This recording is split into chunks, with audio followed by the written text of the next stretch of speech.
Welcome to the Lincoln Bio Podcast, your one-stop destination for life-changing insights on health, wealth, legal education, relationships, and more. Ready to level up? Let's dive into the knowledge designed to transform your life.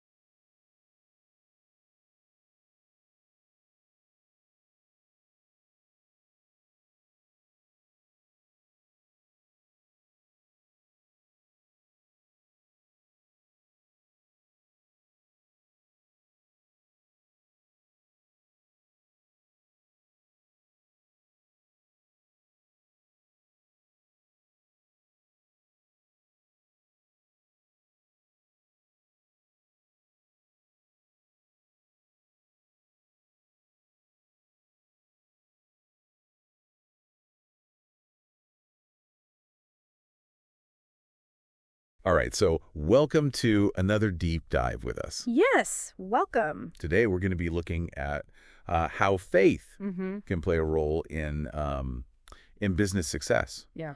We're taking a look at the book, The Mustardseed Effect, Cultivating Faith for Business Success Okay. by Chris Shaw. And I love that title, Yeah. The Mustardseed Effect. it's a good one, right? Yeah. So, I mean, the idea of faith and business together Right. might seem a little unusual. Yeah, it's not your typical business book, is it? No, not really.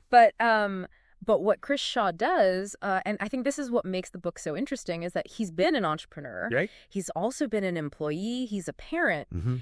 He brings this kind of wealth of experience Yeah. to the table. Absolutely. So he's not just talking theory. He's lived it. You know. Exactly. Yeah. So right away, he kind of grabs your attention with this concept of the mustard seed effect. Right. This idea that even a tiny seed of belief can lead to massive change. Right. So I'm curious how he connects that to the business world.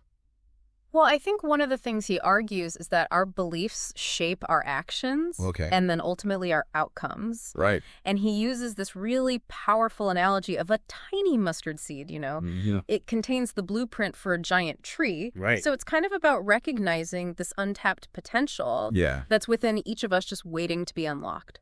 So, I mean, it's not just about like wishful thinking. Definitely not. It's about It's understanding. deeper than that. Yeah. Okay. Yeah. How are beliefs? It's about how our beliefs impact our decisions Right. and our actions in a business context. Okay. So how do we nurture that mustard seed Right. of belief? Well, Does he give any specific techniques?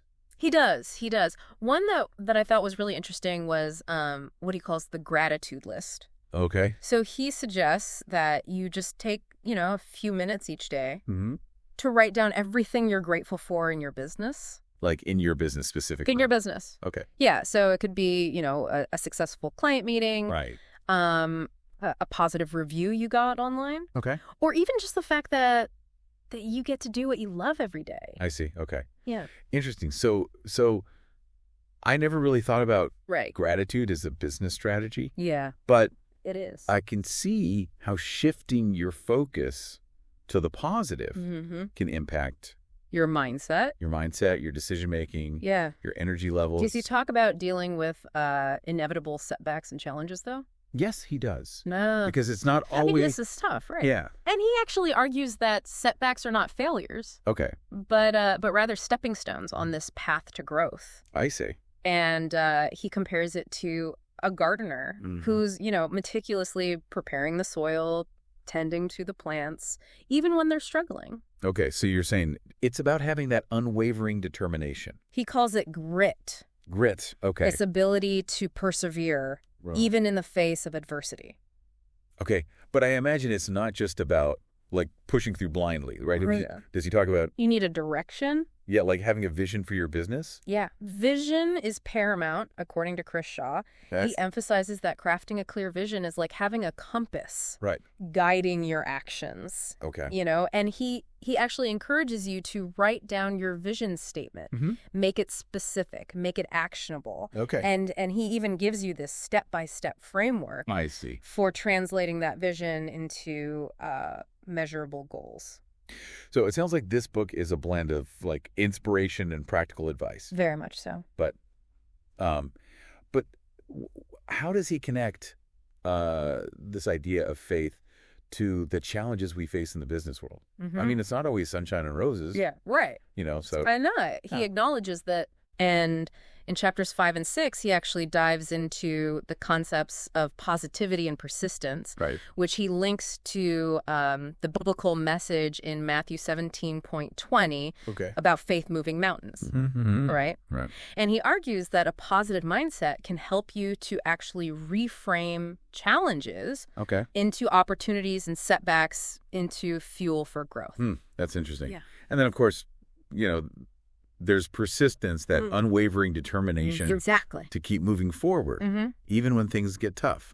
You got to keep going. That resonates with me. Yeah. I've definitely faced my share of challenges. Absolutely. Especially, when I was first starting out. So I'm curious. Yeah. Does he offer any concrete examples of how this faith-based approach has worked in real life? He does. Okay. He does. And one that really stands out is a story he tells about a small business owner who was on the verge of bankruptcy. Whoa. And instead of giving up, she really applied the principles of faith, positivity. She reframed her challenges as opportunities. Wow. And persevered through incredible adversity. And ultimately, she turned her business around and achieved remarkable success.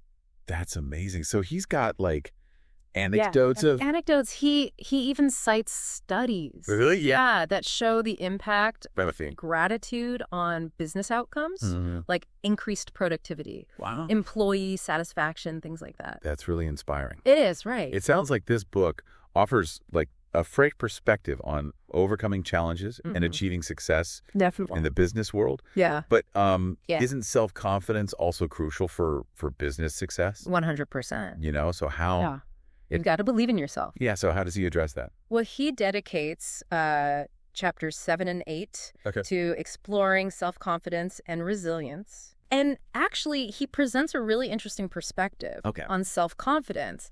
He encourages readers to embrace their authentic selves. Oh, well, flaws and all as a key to unlocking potential. That's a really empowering message. It is, isn't it? Yeah. Because so many business books focus on, fitting into a certain mold. Yeah. And what Chris is saying is, Be yourself.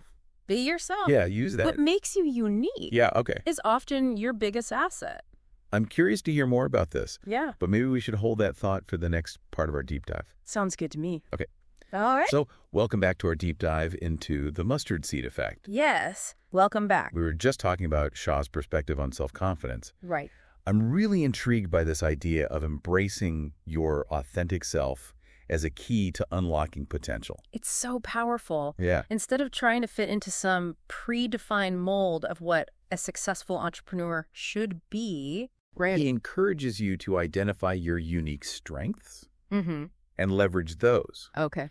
He argues that your individuality, your quirks, even your perceived flaws can actually be your greatest assets in business. Okay, so it's kind of like turning those things into strengths. Yeah. Yeah. That's a refreshing take. It is, isn't it? Especially in a world that often pushes conformity. But how do you actually banish those voices of self-doubt that creep in? It's so easy for that to happen. Especially when you're facing rejection or setbacks, which are pretty common in the entrepreneurial world. Absolutely. So how do you deal with that? Yeah, what does he say? Well, he provides a really practical tool for this. Okay. And it's affirmations. Okay. But he doesn't mean just, Not just like generic? Generic positive statements, yeah. Okay. He suggests crafting personalized affirmations that address your specific insecurities. Okay, I see. So, for example, if you struggle with imposter syndrome, right, your affirmation might be, I am capable and deserving of success. Okay. So it's about and he really emphasizes repeating these affirmations daily. Oh, wow. Even visualizing yourself, embodying those qualities. So it's really about rewiring those negative thought patterns with positive, empowering beliefs. It's a retraining of the mind. Okay, but what about bouncing back from those inevitable setbacks? Right. You mentioned the concept of grit earlier. Yes. He talks about... Does he elaborate on that? He does. Okay. He does. He shares a really compelling anecdote about a tech entrepreneur who faced multiple product failures before finally hitting it big. Okay. And what set this entrepreneur apart was his ability to view each setback as a learning opportunity, a chance to refine his approach, improve his product. I see. And Shaw argues that this resilience, this ability to bounce back from adversity is essential for long-term success. Yeah, it's like that saying, fall 7 times, stand up 8. You know? Exactly. But it can be tough to stay positive when you're in the midst of a challenge. Absolutely. And he acknowledges that. So what does he suggest? Yeah. He suggests adopting what he calls the reframe technique. Okay. So whenever you encounter a setback, instead of dwelling on the negative, ask yourself, what can I learn from this? Okay. Or how can this make me stronger? So it's like taking that negative. Exactly. It's a shift in perspective. Okay. And it can make a world of difference. That's a really helpful technique. It is. I can see how it could apply not just to business, but to life in general. Absolutely. But don't we also need a supportive network to help us navigate those challenges? Oh, for sure. I mean, it can't all be about 100% individual grit and resilience, right? You're absolutely right. Like you need your people. Yeah. And Chris dedicates the final 2 chapters of the book to the importance of fostering supportive networks and cultivating a growth mindset. So it's not just about networking for business deals. No, it's deeper than that. It's about finding your tribe. Right. Those people who believe in you and your vision, even when you might doubt yourself. Right. Okay, so what about this growth mindset he mentions? Yeah, so this is a really important concept. I've heard that term before, but I'm not sure I fully understand it. So Chris defines a growth mindset as the belief that your abilities and talents are not fixed, but rather malleable and capable of expanding with effort and dedication. I see. It's the opposite of a fixed mindset, which believes that intelligence and talent are predetermined. Gotcha. So instead of saying, I'm not good at this, someone with a growth mindset would say, I'm not good at this yet. Exactly. Okay. And a growth mindset views challenges as opportunities for learning and development. It embraces feedback, even criticism, as a chance to improve. So it's like, and Chris argues, and he argues that this mindset is essential for entrepreneurs because it allows you to adapt to changing circumstances, overcome obstacles, and constantly evolve your skills. So how do you cultivate a growth mindset then? Right. Because it's not like... can you just... You just decide to have one. Flip a switch and suddenly... It's a process. Yeah. It is. And Chris suggests starting with small, manageable steps. So, for example, instead of avoiding tasks that make you uncomfortable... Make a conscious effort to step outside your comfort zone and try new things. I see. Celebrate those small victories along the way. And focus on the progress you're making. Rather than fixating on perfection. So it's about like building that muscle, basically. It is. Of resilience and embracing the learning process. Yes. Does he give any examples of how a growth mindset can lead to tangible business success? He does. He shares a story about a fashion designer who initially struggled to break into the competitive industry. Oh, it's a tough one. It is. And instead of giving up, she adopted a growth mindset. She sought out mentors. She took online courses to improve her skills. Wow. And she constantly experimented with new designs. So she was really actively working. She was. Yes. And eventually her persistence and her willingness to learn paid off. And her unique designs gained recognition and led to her brand success. That's amazing. It is. It's a great story. It really highlights how a shift in mindset can impact your outcomes. Absolutely. But what about the practical side of building a supportive network? How does he suggest finding those like-minded individuals who can support your journey? Well, he encourages entrepreneurs to attend industry events, join professional organizations, and even engage in online communities related to their field. So put yourself out there. Basically. But he emphasizes the importance of building genuine connections. Not just transactional relationships. And he also stresses the value of mentorship. Both seeking out mentors who can offer guidance and becoming a mentor to others. I see. So it's like a two-way street. It is. Giving back as well. Yeah. Okay, so fostering supportive networks, cultivating a growth mindset. Yes. Embracing your authentic self. Absolutely. It sounds like Shaw is advocating for a more holistic approach to business success. Very much so. Okay. He emphasizes that true success isn't just about financial gain, Right. but also about personal growth, fulfillment, and making a positive impact on the world. That's a message that resonates deeply with me. Yeah, me too. But I'm sure there's even more to unpack from this book. Oh, for sure. Shall we move on to the final part of our deep dive? Let's do it. All right, so welcome back to the final part of our deep dive into the Mustardseed Effect. Yes, welcome back. You know, as we delve into this final part, I find myself kind of reflecting on everything that we've uncovered so far. Yeah, it's been a great conversation. Yeah, it's really got me thinking about, like, those mustard seeds of belief that we all carry. It's so easy to get caught up, right? Yeah. In the day-to-day and lose sight of those bigger aspirations. Yeah, for sure. So this book's a good reminder, right? Yeah. To set back and nurture those seeds, those dreams that might feel a little audacious. You know, one thing that struck me is how Shaw weaves together faith, practicality, and even science. Right. It's not just a feel-good book. There's real substance to it. Yeah, he doesn't just tell you to believe and things will magically happen. Exactly. He offers concrete tools and techniques. And he even connects them to research in fields like neuroscience and psychology. Which I think is really important, you know? Yeah, I think so too. To have that grounding in real science. So that's what makes this book so compelling. Absolutely. Right? It bridges that gap between inspiration and action. He doesn't just inspire you to dream bigger. Right. He gives you the tools to start building those dreams into reality. Exactly. He gives you that roadmap. Yeah, he really emphasizes that it's not about waiting for some external force to intervene. It's about recognizing the power we have within ourselves to shape our outcomes. You have the power. Yeah, it's almost like he's saying, you have the blueprint for success within you. Yeah. Now go cultivate it. Love that. Yeah. Love that. And he reminds us that it's a journey, right? Not a destination. There will be challenges, setbacks, moments of doubt. It's part of it. But it's those moments that refine us. Absolutely. Teach us. And ultimately make the journey that much more rewarding. It's all part of the process, right? Yeah, for sure.